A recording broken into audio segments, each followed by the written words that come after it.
Hello YouTubers, this is the second episode / installment of several video series that I'm doing. Let me get my notes, excuse me. And this episode, now the last episode I spoke a little bit on heaven and hell, spiritual systems, and a little bit on human nature, not a whole lot. I may get into that a little bit later, but I want to go over some other topics or subjects before I do that. Excuse me. Now, in this installment, I'd like to speak a little bit about systems. Okay? Systems.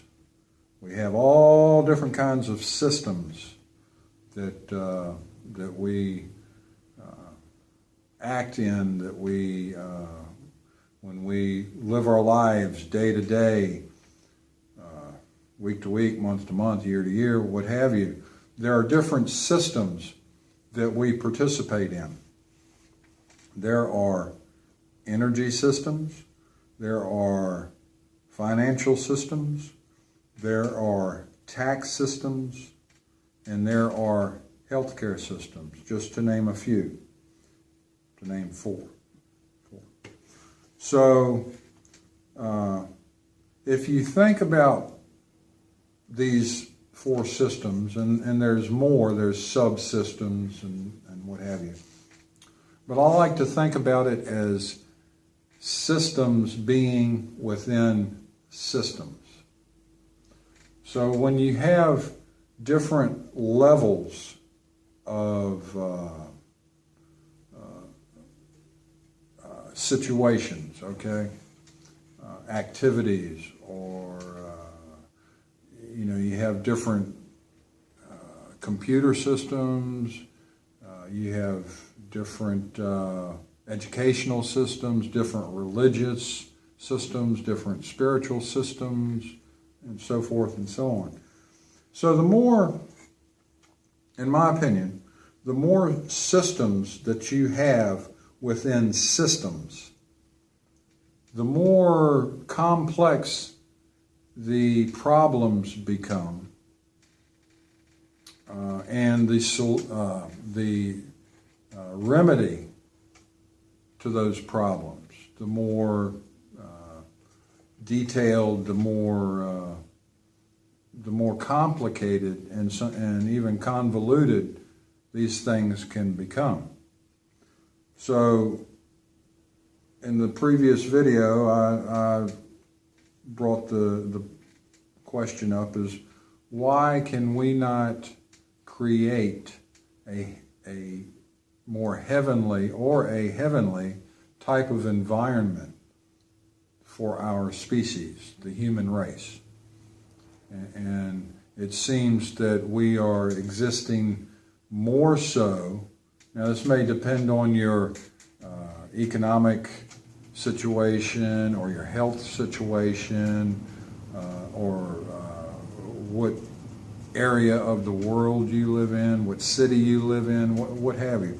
But it seems that for the most part, we live in more of a environment that more closely aligns, or not maybe aligns, but we're closer to a hellish type of environment, okay? And it's ironic because we have all of these religions or what have you, and governments for that matter, bodies of people, groups of people. And there's a lot of good intentions out there, but we don't seem to be getting any closer to a more heavenly, as what I've had described to me or read, a more heavenly type of environment. And we're, regardless of whatever your religion is, what have you, there doesn't seem to be more respect or more compassion or more understanding given towards our fellow human being, our brothers, our sisters, the strangers on the street, the people that live in other countries, or the different races, or what have you. And I mean, that wasn't the way that, and again, this is, all subjective, depending on how you were raised, your experiences or whatever.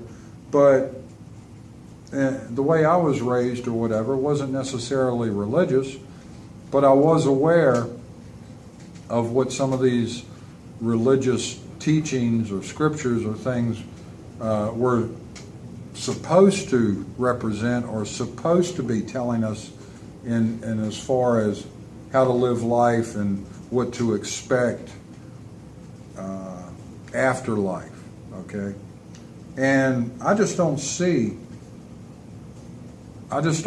presently, in my opinion, I just don't see how this has moved closer to a heavenly experience, but yet has most definitely inched whatever over more to a more hellish type of environment. Okay? So back to the systems. So we have systems within systems, and the more systems that we act in, that we participate in, and the subsystems of those systems, the more complicated and complex and even difficult it is to function in a way where we maintain our free will and we create a more heavenly type of environment. It seems the opposite to me. Why is that? I really can't pinpoint it down into a 15, 20 minute whatever video.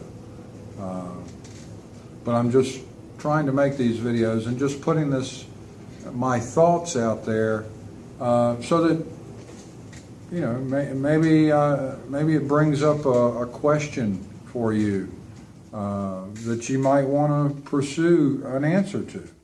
Why is it that the way I was raised wasn't necessarily what I've experienced, what I was told when I was raised, what to expect is a lot different and not very accurate as far as to what I have really actually experienced in my life. Now, other people may have a difference of opinion on that, I'm sure, but it makes me think, it makes me wonder, and it makes me question, why is that? Because I know that my family loved me.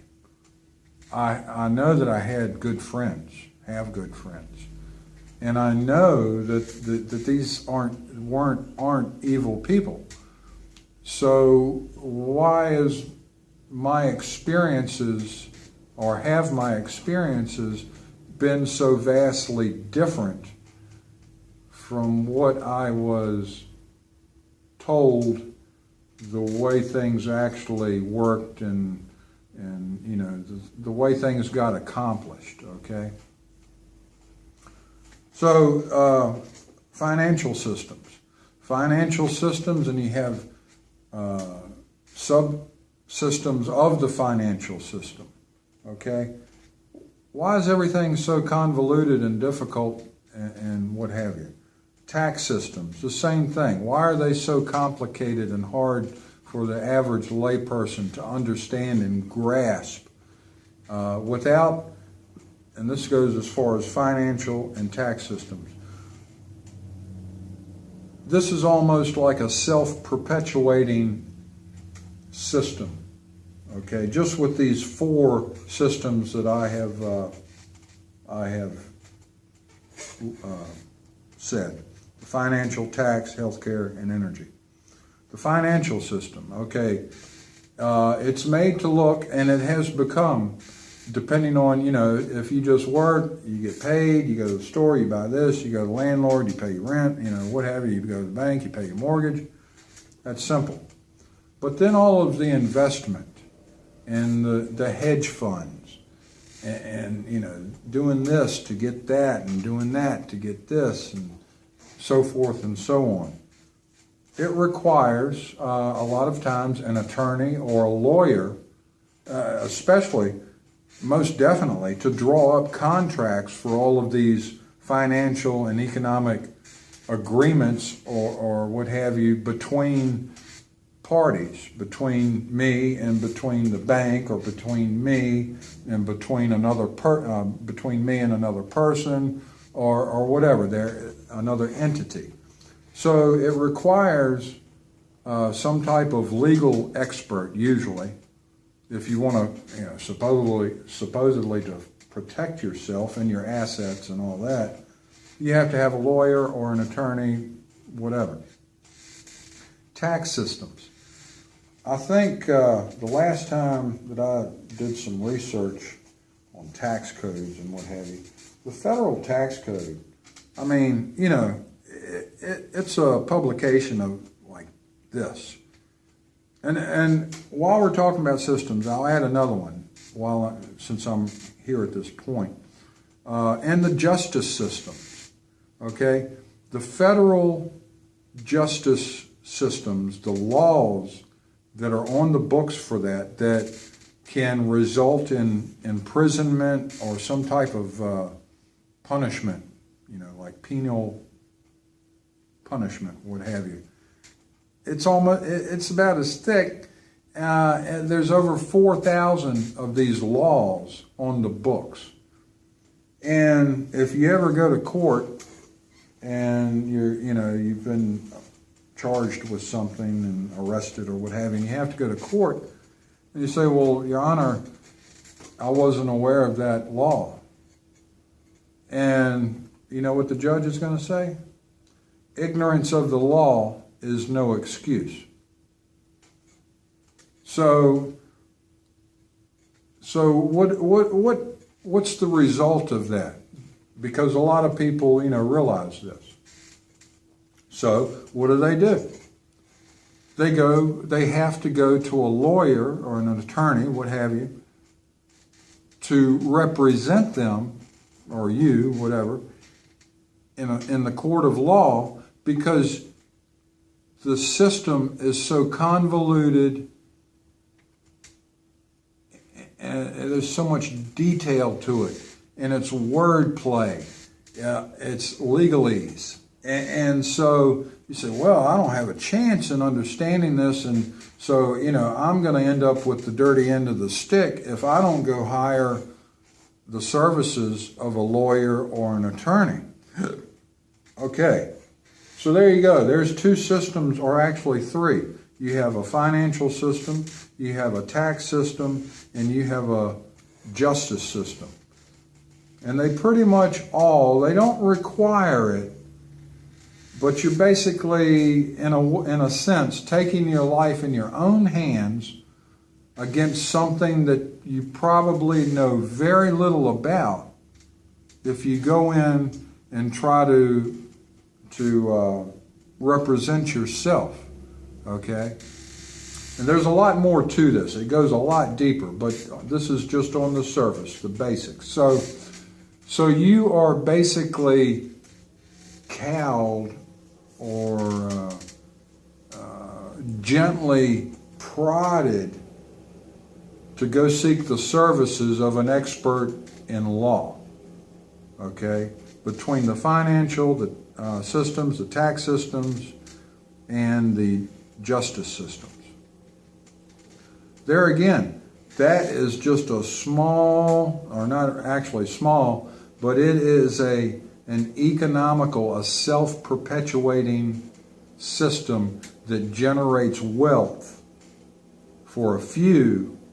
You may get a benefit if you win the case, or whatever yourself, but you're going to be putting out a lot of your time and a lot of your money if you hire a lawyer to have him represent for you, okay? This doesn't seem right to me. Something about it does not seem to be balanced, Okay? Now, what happens when something is out of balance? If it's a car engine or a car tire or whatever, if it's so out of balance, it tears itself apart. Okay? So the other system, which this again pulls in to not the same degree as the other three systems, but to some degree, it pulls in the services required from a lawyer or an attorney. Okay? And that system is the healthcare system. Okay? Now there's a big rigmarole now about health, the American healthcare system or whatever. And I just want to make something perfectly clear here. And something that, well, not clear because I don't understand it, but I'm asking the question. And if someone has the answer to this, a logical, concise, layman's terms answer to this, please let me know. And at the very least, I mean, even if you don't answer the question, ask somebody else and see if they can give you an answer to this, and maybe even take it further than that, but I'm not asking you to spend a lot of time and spend money or whatever trying to figure this out, but I want to present this question to you because after what I've seen over the past months, years, over a healthcare system, why are these our so-called representatives now going back to previous administrations? Why are they so intent on this healthcare system for us, for their constituents, the public, the tax-paying public? Okay, they're trying to figure something out. They say for our benefit. Then why not, rather than this deadlock on this side and these people want it, but then some of these people over here don't want it, so nothing gets passed. It's a stalemate or what have you.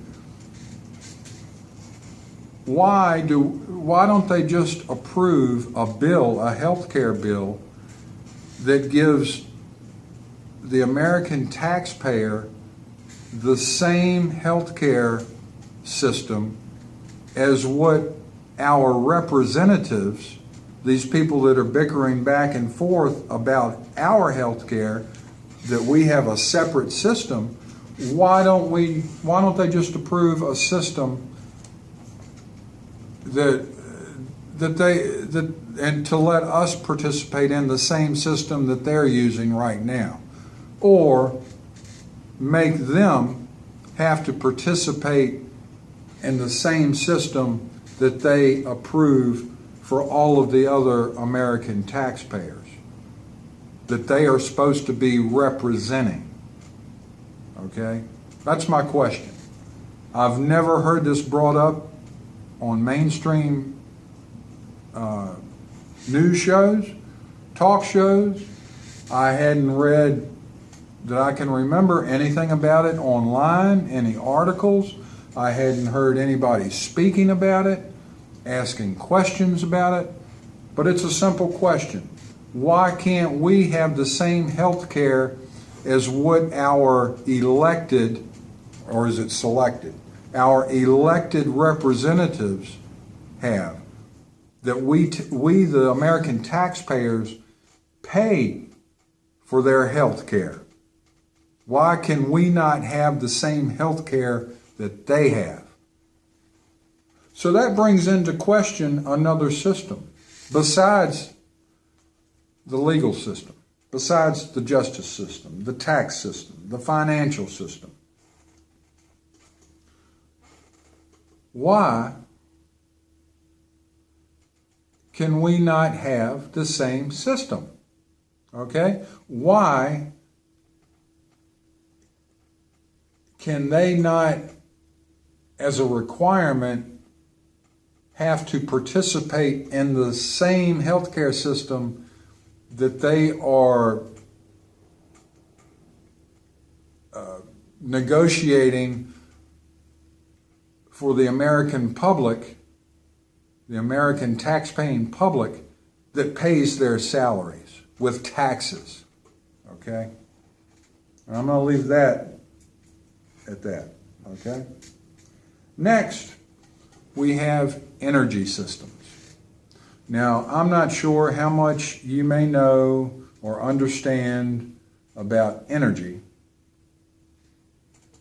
but I'll just say this, and if you want to research it further, I recommend that you do. I would suggest that you do.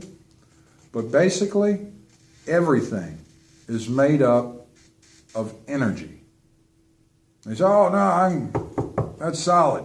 That's solid."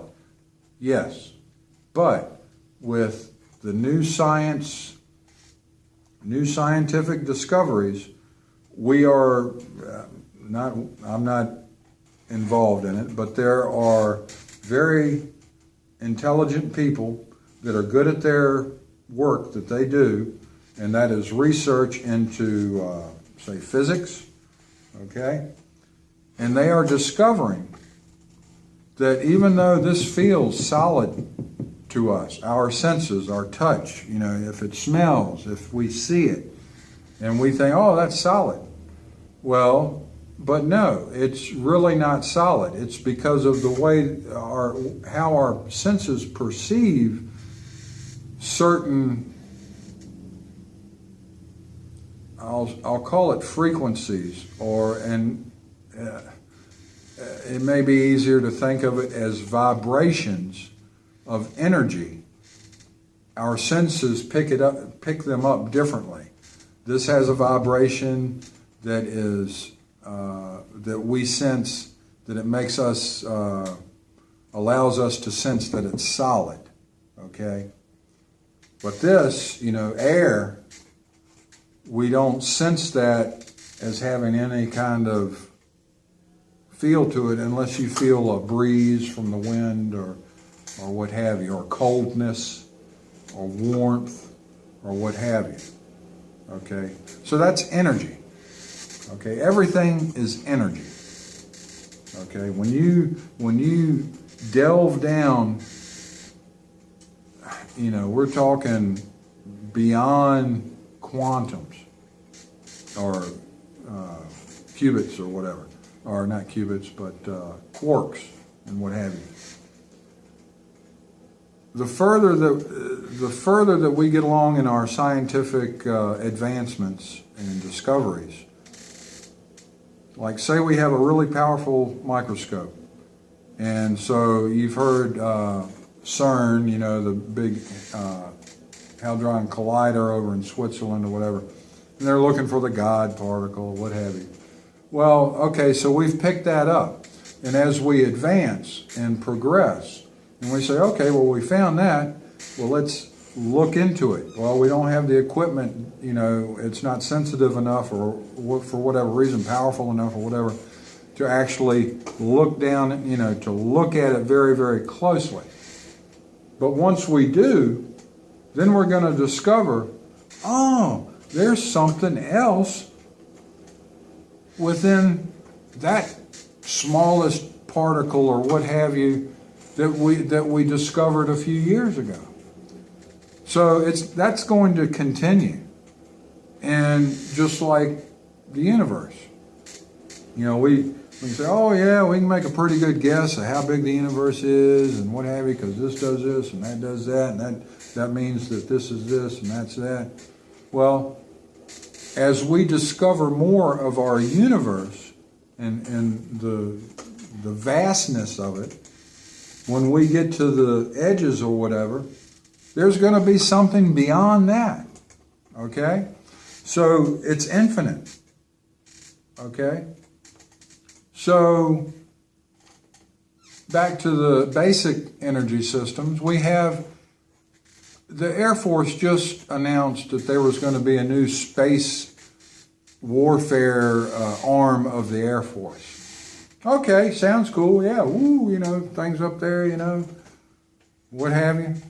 And they might be for attacking the terrestrial, us, you know, the Earth, or enemies that we may be goaded into, you know, thinking that enemies or what have you. Still, they're the human race, okay? So I read that and I thought, well,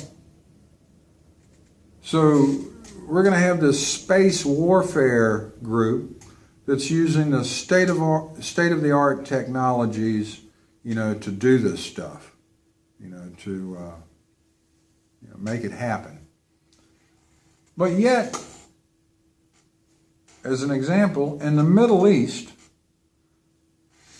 we are fighting over oil and gas lines. Something doesn't quite make much sense to me. If we have the technologies for this space warfare, then why is it that we do not have the technology to get off of the petroleum-based fuels? Okay? Why do we still have to put up with the risk of these nuclear plants and these, you know, these accidents that have happened recently? The pipeline spills, okay? But we have all, well, wait a minute, could it be that these people that make all the guns, the bombs, the uniforms, supplies the fuel, all this stuff, because they have to keep something going so that they continue to make this money? And that's a system that involves the financial, economic systems, the tax systems, and in a way, a healthcare system, okay? And the energy system. It's about the energy, okay? Why is that? Back to my first video, why are we not able to create a heavenly type of environment rather than a hellish type of environment? Okay, I'm going to throw that question out there, and I'll probably do it again in another video. Think about it. It doesn't make a lot of sense. But as far as energy, and some of you may say, wow, this dude is like, whoo, out there. But I'm going to bring something up. And we all know, now I don't know all different types of different languages, but I'm pretty sure we all know what love, or we've heard it, okay? And we have a kind of an understanding of what it is. But it's an age-old question, okay? What is love? Okay, love is supposed to, you know, you're in love with your girlfriend, you're in love with your wife, you love your children, you love your parents, you love your family, you love your country, okay? I'm going to throw this out there and consider it. L-O-V-E, love, or L-O-V-E,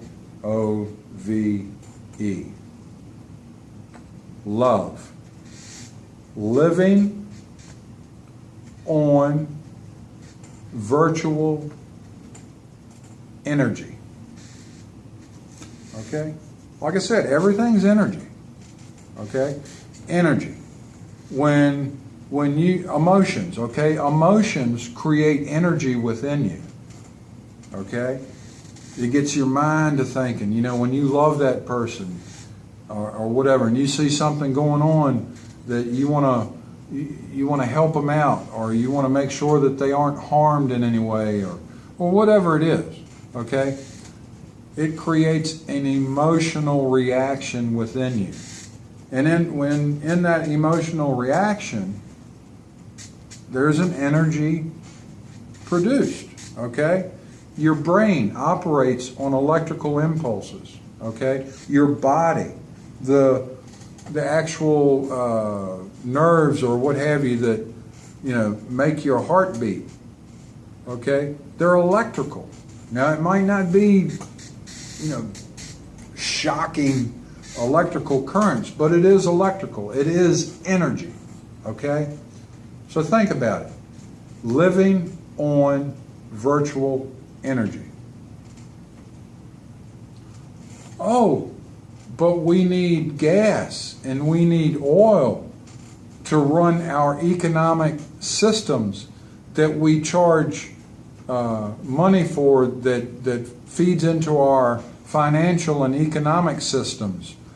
And that in turn generates tax revenue for us to get more and more money to create budgets for things that we want to do that make us more money. Okay? And that allow us to negotiate or pseudo-negotiate healthcare systems for our represented constituents, the American taxpayers that we represent. Okay, everything is energy, and it's systems within systems. To create that heavenly type of environment for us to exist in, it doesn't take the oil, it doesn't take the gas, it doesn't take all of the weapons, it doesn't take the diseases, most of the medications. What it takes is for us to harness that virtual energy, the love. It takes the compassion. It takes the caring. It takes the empathy. It takes the respect. Okay? That all of that word entails, love. And I distill it down to the most simplest terms that I can come up with. Living on virtual energy. There is no scarcity of it. Okay? And we all possess it. The energy to love. Okay? It's the virtual energy. I'm getting kind of intense on that. So this was about different systems and systems within systems, and how the systems within systems become so convoluted and difficult to understand for most people, and just what is it produced? What have we produced with those systems? We have produced an environment that is much more closer to a hellish type of environment than it is to a heavenly type of environment. Okay? Now, I'm going to leave this installment there. Thanks for listening. I'm sorry if I get kind of carried away, but I just want to put my thoughts out there. If somebody takes it and runs with it, more power to you. I did one a while back about barter systems. And that I don't think I mentioned it, but I may have. But that kind of related to love, living on virtual energy. Because if we learn how to love, and if we practice it, we don't need all of these hellish type of acts and events going on, because they, in turn, with practice, are practicing the concepts of love, living on virtual energy. We will be moving more towards a heavenly type of environment that is beneficial to us all. That's all I want to say. Thanks for watching. I'm going to do another installment. And I think that's going to be on education reform. Thank you very much.